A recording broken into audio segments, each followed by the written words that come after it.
Plenty of big moments and big finishes from UFC Fight Night Garcia versus Onama. We have some big things to talk about. Gonna give you my top 5 takeaways from this card. Some new must-see fights that we need to make right now after that card, as well as some big news for featherweight, some big news for heavyweight, some roster cuts the UFC needs to make, my wins and whiffs on the card, and everything else that happened on that big MMA night on Saturday. Good morning and welcome to the matchup with mmadbm. Appreciate you guys for all being here as per usual. And let's get right into the top 5 takeaways from UFC Fight Night Garcia versus Onama, starting with the main event. Steve Garcia is now on a 7-fight win streak. He destroys David Onama. Has the fight right at his range. Beautiful uppercut inside. Gets him backed up to the cage. Onama shells up. Goes down. Garcia knocks him out in 3.5 minutes. An unbelievable performance from Garcia, establishing dominance, and he completely spit on his performance with a horrible Max Holloway call-out. Made no sense. Holloway's fighting Charles Oliveira for a #1 contender fight and a much bigger fight for the BMF belt. Garcia's not fighting for that. But he had a fantastic performance, and I have a fight that I know should be next for him and next for his upcoming opponent, who I will tell you about later on. Number 2 in the top 5 takeaways, Waldo Cortez Acosta embarrasses Ante Delija in that fight. Delija comes in 2 days ago saying he's had 33 fights and has eye-poked an opponent. He was ripping Cyril Gane into shreds the entire week on those press conferences, was backing up Tom Aspinall. He goes on and eye-pokes Waldo Cortez Acosta, thinks he got a finish, knowing he probably eye-poked him. I feel like you would feel it at that point. The fight gets restarted. It seemed like the fight was over. It seemed like the fight got called. But the fight restarted. And then Waldo Cortez Acosta knocks out Delija. So Waldo's eye, by the way, completely disgustingly destroyed by that eye poke, still fights through it a week after Tom Aspinall pulled out of an eye poke in the heavyweight championship main event of UFC 321 in his return fight against Cyril Gane. He does it against Tom Aspinall's teammate. It makes Tom Aspinall look so much worse, and it makes Waldo Cortez Acosta look like a beast, getting eye poked, eating loads of shots after that foul, and then coming back after a couple minutes and knocking out Delija in that first round. Beautiful win for Waldo Cortez Acosta, getting back in the win column. Embarrasses Tom Aspinall, basically telling him, hey, Tom, that's how you do it. A week after that happened. And then also embarrasses his teammate in Delija. At number 3, Yadir Delvai is going to be a problem at featherweight. This guy is good on the feet. He is undefeated. He's 10-0. He is 29 years old. And he didn't just beat Isaac Delgarian. He embarrassed him. He absolutely manhandled Isaac Delgarian. Delgarian had a really good double leg coming in against Delvai. Delvai it looked deep. It looked like it was gone. It looked like he was going to go down. The strength in this guy's hamstrings and hips to pull back and get into a sprawl and separate from that grip that Delgarian had under the butt for the double leg, insane for Yadir Delvai. I think this guy's legit. I think we're going to have some fun watching him in featherweight. I think there are some sick matchups to make for him. And I do think he is the new up-and-coming prospect, fresh blood in featherweight that we can keep adding. And featherweight is getting pretty interesting right now with everything going on, especially with that Garcia win and this Delvai win. UFC, number 4. The UFC is being too hasty with the wrong heavyweights. It seems like a lot of heavyweights are being jumped into big fights that they just cannot compete in. We just saw it with Kaniev. Kaniev, in my opinion, won against Curtis Blades. But his UFC debut being against Curtis Blades probably played a factor into him losing. We watched Taliesin Teixeira after one win. Not necessarily the greatest win either. It was Justin Tafa. Goes in to fight Derek Lewis, gets clipped, loses the fight. And now we see Ante Delija coming in. Already a pretty big step up. I mean, a pretty big jump debuting against Marcin Tybura, but they had the little built-in thing that he already fought Tybura. Tybura beat him. He goes in, knocks out Tybura. They shove him into a fight immediately at the top against Waldo. Waldo was on like a 7-fight win streak in the UFC before losing to Sergey Pavlovich. And Pavlovich is not a joke. I think people just completely dismissed him because he's been a little bit more tentative and a little bit more safe, not the complete ballistic barrage guy that we had in the beginning, knocking out everybody before Aspinall knocked him out. I think Waldo was a little bit too soon, as we saw for Delija, and the UFC keeps pushing a lot of heavyweights a little bit too quickly at times for whatever reason. And at number 5, it was a fun card. It was a pretty fun card. And I was ripping this card into shreds over and over and over again, not because of the lack of ability of it being fun. I've said multiple occasions that there's a very good opportunity that this card is going to be fun and it's going to be entertaining. And I said that about next week's card. It just sucks in terms of stakes, in terms of the hype, in terms of the promotion. When you have a card where you look at the names and you're like, like what happens after this fight? That's the most important thing. What happens after the fight?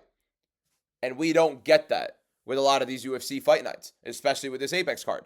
We don't have something to anticipate if this guy wins, if Steve Garcia wins, if Onama wins, who are they fighting next? Which is why I'm trying to make it happen a little bit and try to push it a little bit in these little segments, because it makes it more fun to look forward to certain things. It makes these fights more important because you can anticipate what's to come after, and so you have a little bit of a stake added onto it. But this card was fun.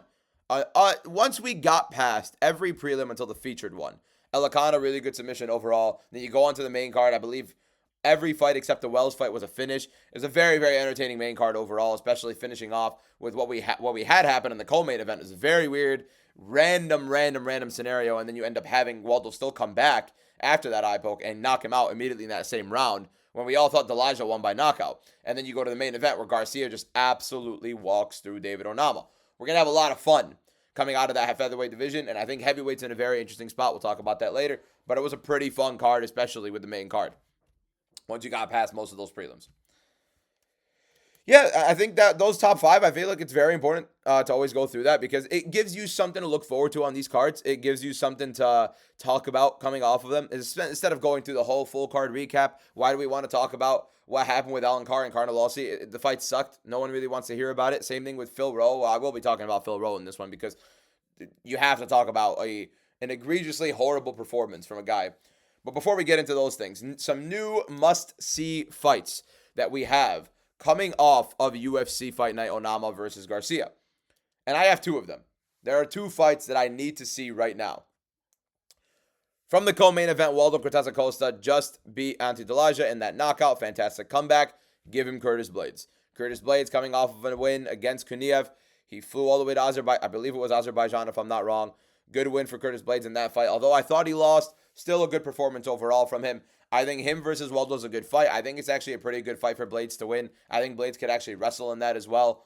And I think it's a fun fight because Waldo just fought Sergey Pavlovich. They're not going to give him Volkov. They're not going to that'd be a spit in Volkov's face, basically.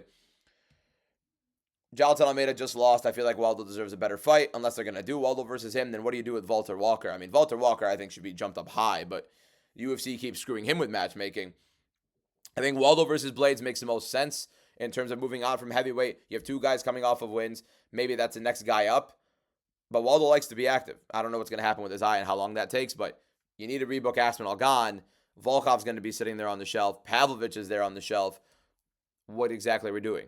So we have a couple things to figure out at heavyweight. But I do think Waldo versus Blades is next for them. And then from the main event, Steve Garcia calls out Max Holloway. Horrible call out. Let me tell you, the fight you need to see in MMA. Every single MMA fan should be ready to watch this fight. Steve Garcia versus Gene Silva. There is no other fight to make. Gene Silva beat Bryce Mitchell. He then gets finished by Diego Lopez in round 2. The reality of it is he gets dominated in round 1. Lands a lot of sick shots, don't get me wrong, but that grappling domination was pretty interesting. And then in round 2, very competitive. I mean, I wouldn't even say competitive. I think he was dominating Diego Lopez in round 2. And then he got finished. Bryce Mitchell to Diego Lopez. Big jump. I think it comes down to him having to go back a little bit because Aljo's coming off of a win. Yair's coming off of a win. The top of featherweight right now is very difficult to book. Evloev's coming off of a win. Diego Lopez is coming off of a win. Those guys have to fight each other. You do Yair versus Aljo. You do Evloev versus Lopez. You do Murphy versus Volkanovski. Garcia versus Gene Silva is the next fight. Garcia versus Gene Silva is a fantastic... Both of them called out Max Holloway, by the way.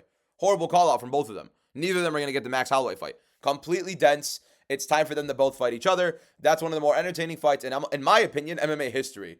In terms of anticipation for a fight is going to be nothing but gas. Even if Garcia grapples Gene Silva, and he's a lot bigger than him.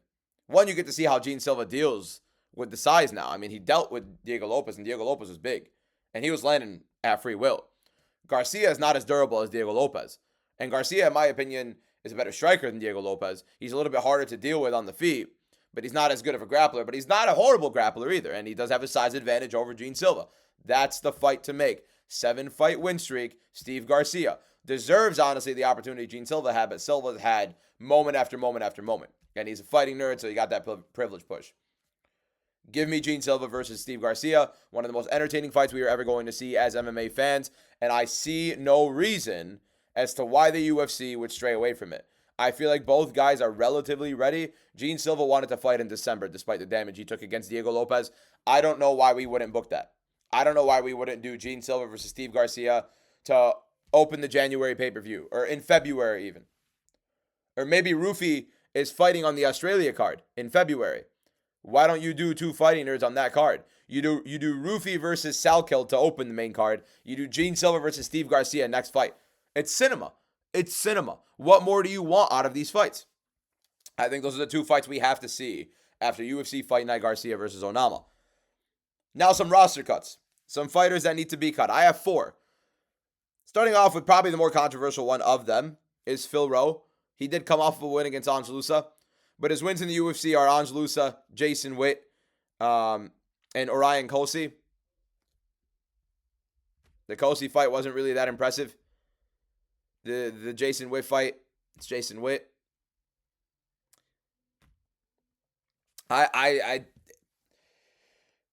It was a nice knockout and it was a sick comeback against Angelusa, but he quite literally did nothing for a majority of that fight. And in this fight in the Apex, in a smaller cage, with the longer range, he was as inactive as you could have been in a fight.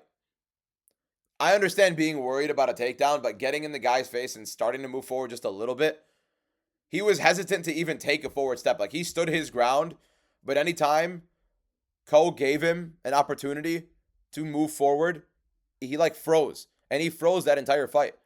Such a minimal amount of output from Phil Rowe in that fight. And I feel like he had opportunity after opportunity on the feet. And it was just the same double leg every single time. He let Cole throw and then enter in on a double leg. I just want to go look up right now the stats from that fight, because I want to see how many strikes that Phil Rowe threw. And he threw 15 strikes. Cole threw 157. Phil Rowe threw 15 strikes in that fight. Landed 11 of them. 7 of those were significant strikes. So 7 significant strikes in 15 minutes for Phil Rowe. I think Phil Rowe, being an 11-6 fighter in the UFC, and he just gave you that in the UFC Apex against a guy who made a short notice debut against Oban Elliott. Won, big underdog, and then it's his second fight in the UFC. I think Phil Rowe should be gone. I don't think he gives you anything for the UFC. I understand he came off of a win last fight. You're going to have boring fight after boring fight with Phil Rowe. He's getting older. I think he should be off the roster. Stop wasting fights on this roster, on these cards. Let's get better talent in. Let's get more entertaining talent in. Let's cut the talent that does not belong. Phil Rowe does not belong. Montserrat Ruiz is just going to take beating after beating after beating. She's not winning fights in the UFC. She's rendered useless in there. I understand the talent pool for women's MMA is pretty shallow, but I do think you could find more exciting talent and more entertaining talent. Ruiz actually gave us a pretty decent dogfight overall, but she just keeps getting beat. At what point do you have some shame in keeping certain fighters on the roster? Ruiz definitely should be off. Speaking of shame, keeping certain fighters on the roster, Cedricus Dumas. I don't even need to talk about the out of the octagon stuff, because we know what the out of the octagon stuff is for Cedricus Dumas. What are we doing? Why is he in the UFC? What has he given you in the UFC to be like, yeah, this guy, I feel like I should keep him here? You're shoving him in the Apex for a reason. Let's start with that. You already don't want him on your big cards anymore. And he keeps losing, and he's definitely not easy to deal with. You've lost fight after fight after fight because this guy cannot stay in a fight because he can't stay sane. And he's just not good at MMA. He hasn't shown any single improvement. He's starting to try to grapple because he's completely lost confidence in his striking after Josh Fremd completely destroyed him on the feet in his debut and then submitted him. Cut Dumas. Been saying it over and over again. Now's the time. You give him a debutant destroys him, let it happen. Dumas is gone. And Themba Garimbo. Enough with the sob story. You gave him the easiest 4-fight win streak and the biggest hand-me-out in UFC history to get a 4-fight win streak. And I'm not even going to talk about the stuff The Rock gave him. He's not good. He's not a good MMA fighter. He gets jumped big against Vicente Luque, gets decimated. And then Jeremiah Wells, he's not a good MMA fighter right now.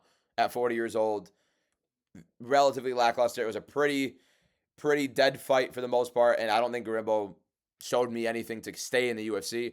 What incentive do you have for Themba Gorimbo getting booked again in the UFC? I don't see anything. I think those four should be cut. Phil Rowe, Ruiz, Dumas, and Gorimbo. All right, my wins and whiffs from this card. Going to go over a couple wins that I had and a couple whiffs that I had on my predictions. One of the wins, Steve Garcia, too much for David Onama. Beautiful at keeping his own range, and Onama just cannot establish range against a guy that much longer, especially with Steve Garcia being as persistent as he is. Onama is more willing to accept back foot than Steve Garcia is. Steve Garcia is a hunter, he is longer, he is a better striker, and he's a better grappler. And he's going to push you back, especially in a small cage. Onama felt the pressure, didn't like it, and Steve Garcia walked through him. First whiff, Ante Delija got destroyed by Waldo Cortez Acosta. I said he was going to knock him out. I saw him knock him out. Then I realized it was an eye poke. And then I watched him go out. The range of emotions of like, oh yeah, I just cooked this co-main, and then I was like, oh, I literally just got mopped. But at the bare minimum, it was entertaining and it was fun, and I didn't mind it at all. So I was fine with that whiff. But Delija was not ready for the moment. He just wasn't. And I feel like it was a very big adrenaline dump, and I do think things, the chaos of that situation definitely played a factor into it. I mean, think about the amount of adrenaline and relief that he lets out and he exhausts, and then all of a sudden you're right back into the fight, and you realize you eye poked the guy and it's not over and all that, and you didn't even win, and you have to go back in and try to do it again. These UFC fighters aren't used to a gauntlet, but Delija did not win. Big whiff on my end. And a win on my end. Delvi dominates Bulgarian. Was surprised how Bulgarian was a relatively sizable favorite. I feel like Delvi was very evidently the guy in that fight. And he was the better grappler. He is the better prospect. He is undefeated. We know the holes of Bulgarian's game. If he's not on top of you in a dominant position, he's relatively poor on the feet. He gasses out very badly. And honestly, defensively as a grappler, in my opinion, isn't the greatest either. And we watched that. Delvi is a beast. The guy's a straight-up beast, and he's a fantastic prospect in his prime right now at 29 years old, getting better and better. Delvi completely walks through Bulgarian in that fight. Now another whiff. Radke destroys Frunza. I said it was going to be one of the fights of the night. I don't think it was that bad. I think it was a pretty entertaining fight overall. I said it was a guaranteed fight of the night. Yeah, I don't know. I think it was a pretty good fight. I did think Frunza was going to knock out Radke. I saw some openings. I thought Frunza's volume was going to open that up. Radke completely dominated him. And the grappling specifically, I mean, he was taking him down at will. Didn't expect Radke to use that in his game as proactively, and he did. Frunza is not a good grappler. It was a very good game plan. And honestly, that camp is just very good at game planning. That's the Bilal Muhammad camp. They're just genius at game planning.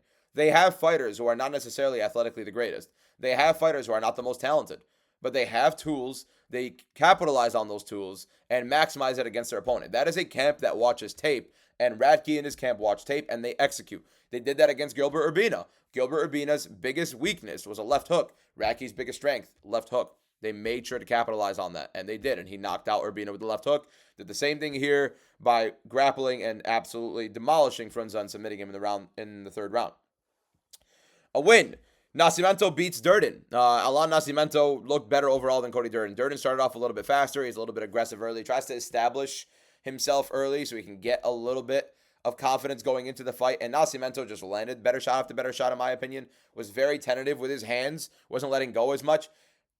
But Durden, you can kind of see when he does get hurt. And Nascimento was just a better grappler overall, and Durden wanted to keep it on the feet. Durden's not the greatest striker to constantly win matchups on the feet. He doesn't have the biggest power on the feet either. So you ended up seeing the power translate a little more for Nascimento. He was the better grappler, submits Cody Durden in that fight.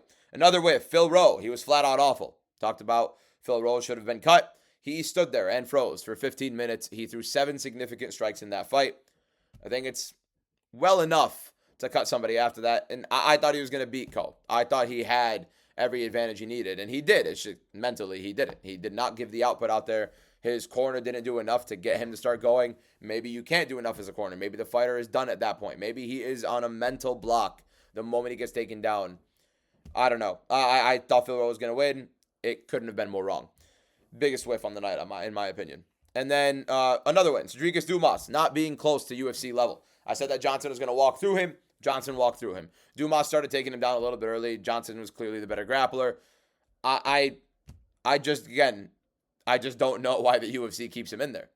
He was exciting going into the Contender Series, had a very big finish. That's it. That's all we've had from Dumas since. There's nothing good that's come out of Rodriguez Dumas in the UFC for him to be considered for another fight. So a couple of things happened with featherweight in the last not featherweight, heavyweight in the last 2 weeks. Featherweight was pretty interesting from last card, but the last 2 weeks, heavyweight was so many highs, so many lows. And we had, obviously, the main event with Tom Aspinall and Cyril Gane.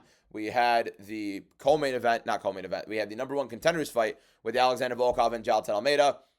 And then we had Walter Walker with a big moment. The only good moment that came out of heavyweight UFC 321. And now we come on to heavyweight at UFC Fight Night, Onama versus Garcia.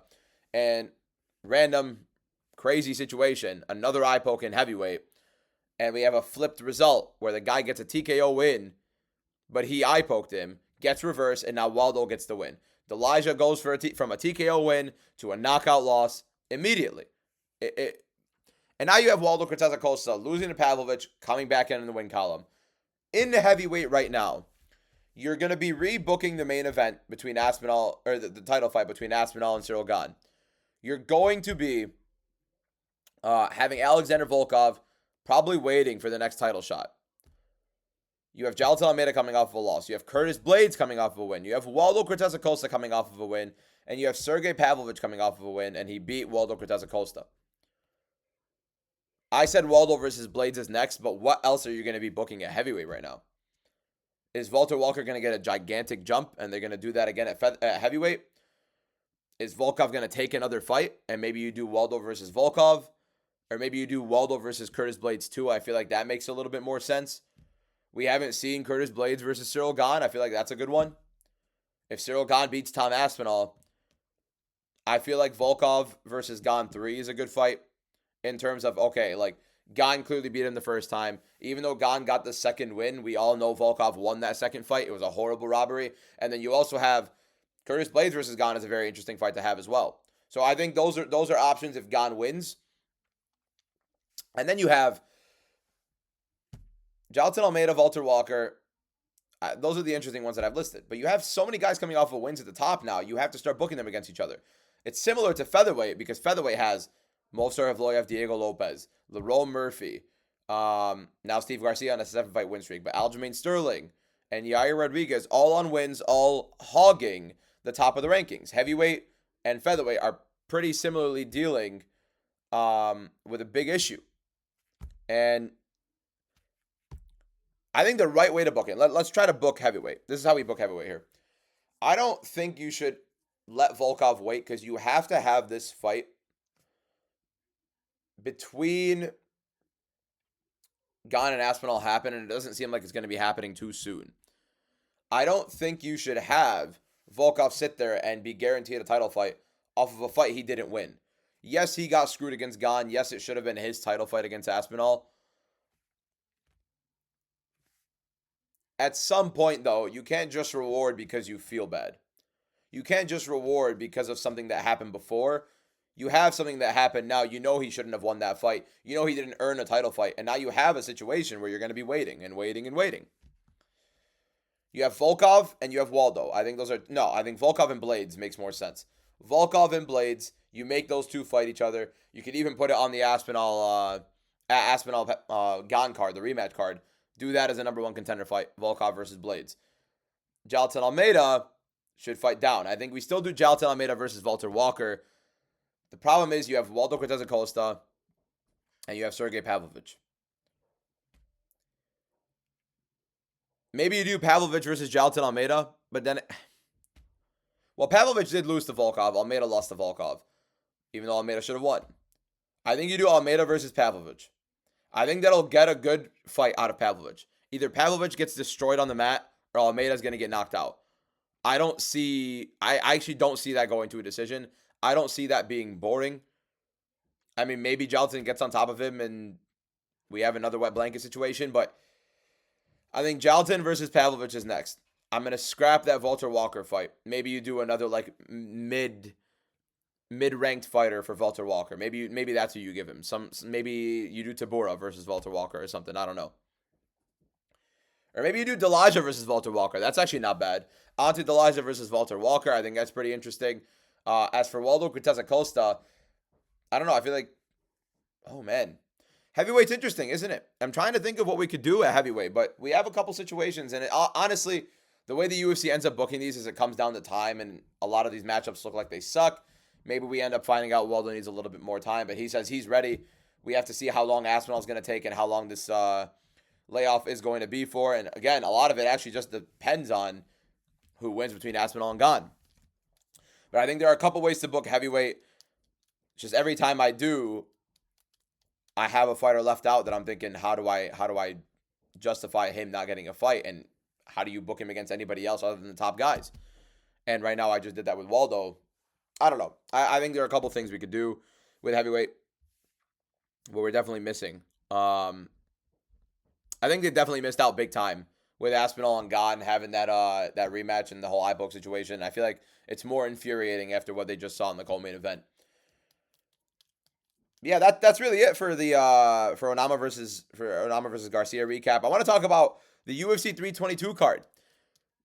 They made a mistake moving Bo Nickel up to the main card into the fourth fight slot number 4. So right after the opener, they put Bo Nickel versus Rodolfo Vieira. They moved Benoit Saint-Denis and Beneil Dariush down to the prelims.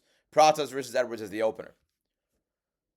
The amount of bullying the UFC had gone through from the internet, from Twitter, from TikTok, from journalists, from big personalities, immediately, and I mean immediately, moved Bo Nickel back down to the prelims as the featured prelim, and Benoit Saint-Denis back up to the opener of the UFC 322 main card. And they fixed it. That's fixing the division. That's understanding you made a huge mistake. You tried to push this Bo Nickel narrative again for whatever reason. He's not as big of a star as you try to make him out to be. He is a big American wrestling phenom. American wrestling does not deal with knees up the middle. American wrestling is not constantly thinking about a threat any single time they shoot for a takedown. American wrestling is not necessarily in danger when they're standing across the guy they're wrestling against. This is MMA. Bo Nickel's not that big of a star in MMA. He's a good enough name, so they put him as a featured prelim. But he has not accumulated win after win after win. Impressive win after win after win.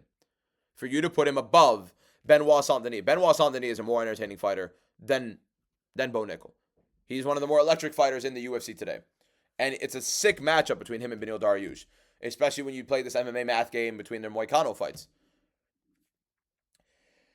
I also think that RoboCop versus Kopylov probably should be over the Bo Nickel fight as a feature prelim. But there is a good amount of hype for Bo Nickel nonetheless, of just wanting to watch him lose. Or at the bare minimum, seeing if he can compete against a high-level jiu-jitsu practitioner, one of the highest level ever in Rodolfo Vieira. See how that fight goes. Maybe that's something to consider. And I don't mind it as a feature prelim, but for the love of God, putting it over Pratas and Edwards, doesn't make any sense. Putting it over Beneil Dariush versus Benoit Saint-Denis, also as garbage of a decision as they could have made, and they realized it. And you're less than 2 weeks out from the fight. You're 100% making that change right back, and the UFC did. Thank God they fixed it, because now that main card is unbelievable. If you go look at that UFC 322 card, by the way, I mean, what fight are you not interested in seeing? Let me walk you through this UFC 322 card. You have Susurkayev coming back against Mikhailov. If you don't remember who Susurkayev is the guy that fought on the Contender series on like a week's notice after having a fight a week prior, then fights on 4 days' notice on that Saturday's card, and gets finishes on I think all 3 of those fights. Mikhailov actually put up a pretty fun fight against Cody Brunage's last fight. We have that fight. Fatima Klein versus Angela Hill. Angela Hill, very high volume overall. For women's MMA, it's one of the best fights you're going to get. I think Fatima Klein is one of the more entertaining prospects and one of the sicker prospects in women's MMA right now. I think it's a sick fight to put on towards the beginning of the show. Pat Sabatini versus Chepe Mariscal. Chepe Mariscal is a butcher. He is going to give you entertainment. He is going to give you straight dog fights. And Sabatini is one of the best grapplers in the UFC. That's a sick fight. The scrambles are going to be insane. And on the feet, it's all Mariscal. Kyle Dawkins versus Gerald Meerschaert. Seems like a dead fight, but Dawkins can knock him out on the feet. And I think the grappling sequences are going to be very, very fun. I think Dawkins decimates him. Opening the prelims, Malcolm Wellmaker was supposed to fight Sergey City, by the way. He's fighting Cody Haddon. That is a much better fight overall. That is a way more entertaining fight. I think if Haddon, here's the thing. If you don't get clipped by Wellmaker, you're going to start seeing his MMA ability. You're going to see how he can handle a striking fight without it being a complete knockout. Haddon's pretty durable. Haddon's a very good overall fighter. I'm pretty sure Haddon's undefeated. He was supposed to fight Alexandre Topuria. This guy is legit. That's a fun fight. I cannot wait to see that. Blanchfield versus Cortez, probably the one I'm least excited for. Honestly, cannot give you a reason that I'm super excited for it, but we get to see if Blanchfield can dominate Cortez on the mat. Maybe she gets a finish. But Robocop versus Kopylov, unbelievable fight. Straight up gas, straight up war, nothing but. And then Bo Nickel versus Rodolfo Vieira. The fight itself, probably not the craziest and most entertaining thing in the world in terms of just looking at it on paper. But it's a Bo Nickel fight. You get to see how he competes against a certain style, and we get to finally see him against a very high-level grappler in Rodolfo Vieira. And then onto the main card. Benoit Saint-Denis versus Beneil Dariush. There's no such thing as a boring Benoit Saint-Denis fight. That's all I have to say about it. Stylistically, by the way, insane. Carlos Prates versus Leon Edwards. Body for Carlos Prates. Cinema. Sean Brady versus Michael Morales. One of the most insane stylistic matchups you are going to get in the UFC. Physical freak of nature, 25 years old or so, and Michael Morales on an insane win streak and finish streak. The guy's one of the most insane athletic specimens we have seen in the UFC, and he's facing one of the best grapplers in the UFC. By the way, Sabatini and Sean Brady being on the same card, we're in for a grappling treat if either of these guys win, or if either of these guys get on top. That's the same camp that knows what they're doing when they are on top. It's beautiful. Zhang Weili versus Valentina Shevchenko. Zhang Weili vacating strawweight, going up to fight for a second division title against the all-time great flyweight in Valentina Shevchenko, who just got her title back and defended it against Manon Fiorot. Cinema. It's a dream fight to watch. Even though Valentina's older, she's still looking decent enough to make this a fun fight. And we see Zhang Weili struggle with bigger grapplers, like we did against Rose Namajunas in the second fight. And then lastly, Makhachev versus JDM does not need to be sold to you whatsoever, but I'm going to sell it to you a little bit more anyways. This is at stake. Greatest of all time for Islam Makhachev. Makhachev tying. Let me repeat that because I want that out to be a snippet. The greatest of all time mark is at stake for Islam Makhachev against Jack Della Maddalena. Islam Makhachev could have the longest win streak in UFC history tied with Anderson Silva. Islam Makhachev could be on a 10-11 finish run in that 16-fight win streak. Close to Anderson Silva's 14, but a much tougher strength of schedule, much tougher level of competition, and an unbelievable resume and a two-division champion at that. He would be the greatest UFC fighter we have ever seen if he beat Jack Della Maddalena in this fight. And it's not like he's fighting some old bum. He's fighting a persistent boxer whose anti-grappling is looking better and better, an unbelievable finisher, hard hands, and he's submitting that size advantage he has 15 pounds down at 155. I can't wait to see this. This card, one of the greatest we will ever see, top to bottom, and the UFC played it out beautifully. I can't wait to see it. We do have the Gabriel Bonfim versus Randy Brown fight to get through and that card to get through, but there are a lot of interesting fights. We will talk about that later in the week. I appreciate all you guys again for watching this. If you guys have any questions, put that in the comments below. Make sure you like and subscribe, and I will see you guys tomorrow morning. Peace out.